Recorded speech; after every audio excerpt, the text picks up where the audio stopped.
За манай улс хүүхдийн сонсголын оншилгоо эмчилгээг олон улсын түвшинд нийцүүлэн үзүүлж байна.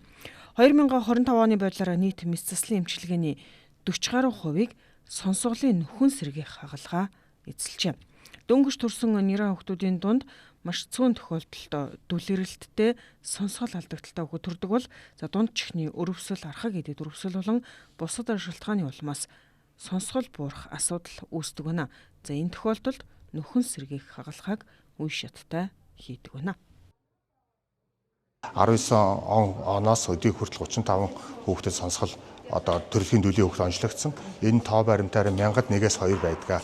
Ийм тохиолдолд бид нэр эхний 2 жилд нь бэлдээд 2 нас хүрэхээс өмнө дунгийн суулгах цахилгаан гэдэг. Нийт их хүмүүсийн хэмжээнд 2017 оноос хойш 40 тэгдэг хүүхдэд сонсгол нөхөн сэргээх дунгийн суулгах мэслийг амжилттай хийсэн. Энэ хүүхдүүд маань одоо энгийн хүүхдүүдчиг ярьж сонсож бичиж байгаа.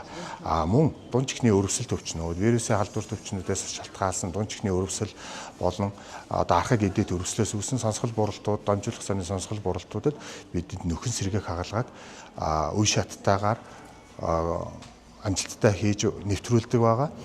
Дэлхий дээр ямар чихний хагалгаа стандартын дагуу хийдэг бид нар яг тэр төвшөнд хийж чадаж байгаа. Манай улсын хувьд бол цаг агаарын онцлог байна. За хамар залгуур хоолон өвчлөлттэй холбоотойгоор за дунд чихний шүүцтэй болон архаг эдэд өрөвслөөс шалтгаалсан сонсгол буралтууд одоо 0-5 нас болоод сургуулийн бага дунд ангийнханд бол хамгаалдаг. За өсвөр насны хүүхдүүдэд бол осол гэмтэлтэй холбоотой, мөн чихвчний одоо их буруу хэрэглээтэй холбоотойгоор сонсгол буурдаг. Эцэг эхчүүдэд за хүүхдийн сонсгол гэдэг нь зөвхөн нэг сонсголын асуудал биш. Энэ болохоор тарих тань хэл яриа сэтгцийн одоо танин мэдхүн хөгжилтэй нэгт холбоотой байдаг. Маш чухал одоо танин мэдхүйн хэсэг байгаа. За тэгэхээр хүүхдүүдийнхаа сонсгол хэл ярианы хөгжил тохирох насандаа байна уу? Ямар нэгэн зовир байна уу? За чих хамар хоолон өвчлөл байна уу гэдгийг маш анзаарч анхаарах хэрэгтэй.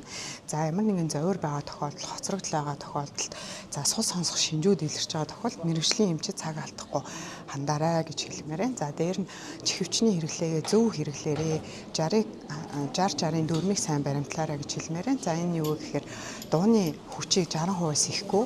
За нэг удаадаа 60 минутаас хэтрэхгүйгээр 10-15 минутын одоо завсартаагаар чихвчийг хэрэглэж заншаарай гэж зөвлөхөр байна.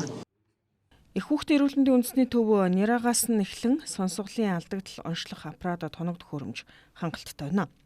Түүгээр сонсголын эмгэгийг цаг алдалгүй илрүүлж баг дээр нь нөхөн сэргийх эмчилгээ хийж байна. За хамгийн гол нь эцэг эхчүүд хүүхдийнхээ сонсголыг анзаарч ямар нэгэн алдагдал байгaalвал цаг алдалгүй эмнэлэгт хандах нь чухал гэжээ.